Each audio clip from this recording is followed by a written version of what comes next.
अस्सलाम वालेकुम दोस्तों। मैं सरवर हैदर कुरैशी इस ज़िल-हिज्जा की और ईद कुर्बान की आपको मुबारकबाद पेश करता हूँ और दुआ करता हूँ कि हम सब की कुर्बानियाँ बारगाह इलाही में मकबूल व कबूल हो जाए। लेकिन सिर्फ दुआ काफ़ी नहीं होती दोस्तों, बल्कि इसके लिए हमारी नीयत भी वैसी ही होनी चाहिए और कुछ छोटी छोटी बातों का भी हमें ख्याल रखना ज़रूरी होता है। पहले तो हमें कुर्बानी के जानवर की सही उम्र का मालूम होना भी ज़रूरी है कि शरीयत में इसका क्या हुक्म है।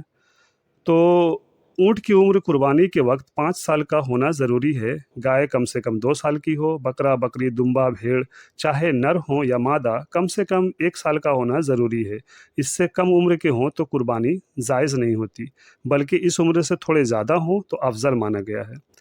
इसके अलावा कुर्बानी के दौरान हमसे अक्सर ऐसी गलती वाक़ हो जाती है जिससे हमारी कुर्बानी सही होती ही नहीं, यानी हमारी इतनी कीमती कुर्बानी ज़ाया हो जाती है और हमें पता भी नहीं होता। बात करते हैं पहली गलती की। जैसा कि आपको मालूम है कि जानवर कुर्बानी करते वक्त ज़िबह करने वाले को कुर्बानी की दुआ पढ़नी होती है और दुआ याद ना हो तो बिस्मिल्लाह अल्लाहु अकबर इतना पढ़ना तो वाजिब है। या अगर ज़िबह करने वाले 2 लोग हों तो दोनों का ही ये पढ़ना लाज़मी है।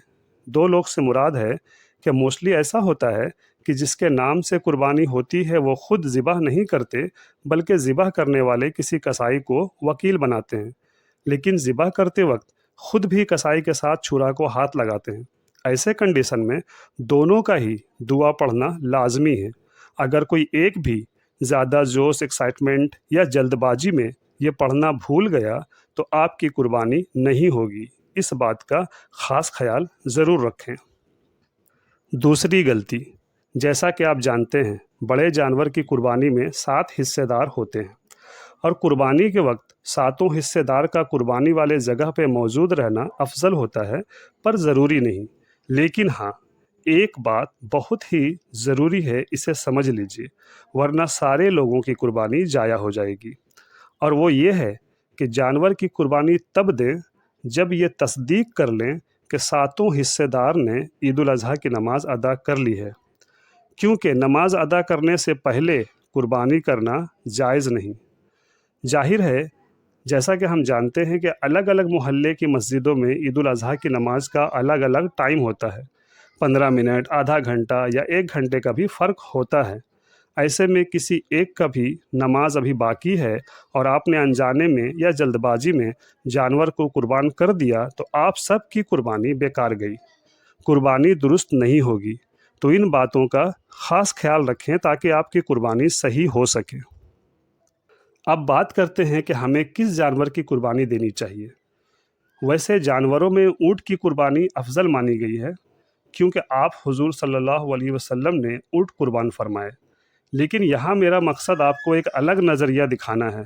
अगर बात अल्लाह की पसंद और रज़ा की करें तो अल्लाह हमसे हमारे सबसे पसंदीदा चीज़ की कुर्बानी चाहते हैं और अल्लाह को जिस जानवर की कुर्बानी सबसे ज़्यादा पसंद है, अजीज़ है, वो जानवर है आपका, हमारा अपना नफ्स। जी हाँ दोस्तों, जानता हूँ आपको ये सुनकर ज़रा अटपटा और बेतुका लगा होगा, लेकिन ठहरिए, पूरी बात को समझ कर सुनिए। मुझे यकीन है आप भी मेरी बात से इत्तेफाक करेंगे। क्या आपको पता है कि अल्लाह की नज़र में इंसान फरिश्तों से भी अफजल क्यों है? जबकि फ़रिश्ते हम इंसानों से कहीं ज़्यादा, बहुत ज़्यादा हर वक्त अल्लाह पाक की हम्दो सना करते हैं, इबादत और रियाज़त करते हैं, इंसानों से ज़्यादा अल्लाह पाक की फरमाबरदारी करते हैं और कभी भी अल्लाह रब्बुल इज़्ज़त की हुक्म उदूली नहीं करते, ना हम इंसानों की तरह अपनी मनमानी करते हैं। फिर भी वो क्या वजह है कि अल्लाह जल्ल जलालहू ने फ़रिश्तों से इंसान को सजदे करवाए और इंसान को अशरफुल मखलूक का दर्जा दिया? वो एक ख़ास वजह है नफ्स।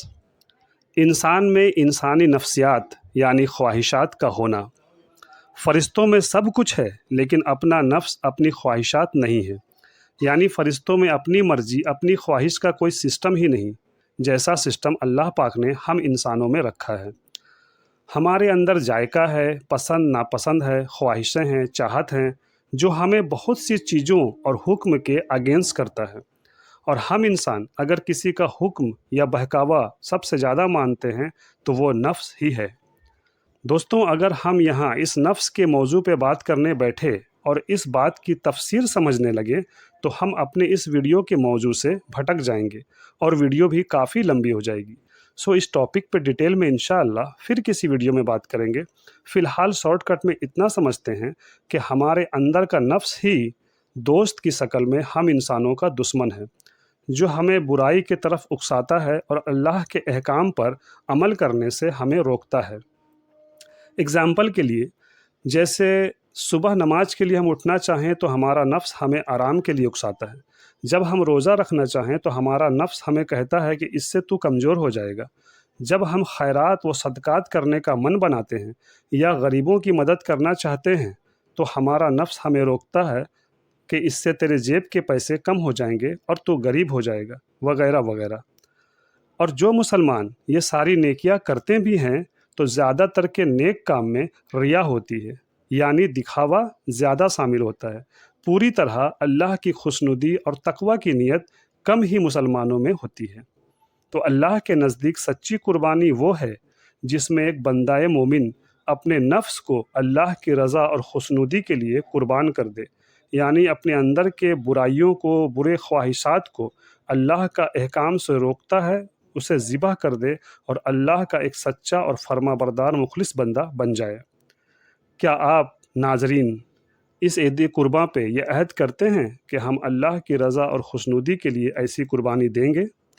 کون کون مسلمان یہ عہد کرتے ہیں؟ ہمیں کمنٹ کر کے ضرور بتائیں۔ ویڈیو اچھی لگی ہو تو ویڈیو کو لائک اور چینل کو سبسکرائب کر لیں۔ ملتے ہیں اگلے ویڈیو میں انشاءاللہ، تب تک رکھیں اپنا خیال، خوش رہیں، اوروں کو بھی خوش رکھیں۔ اللہ حافظ۔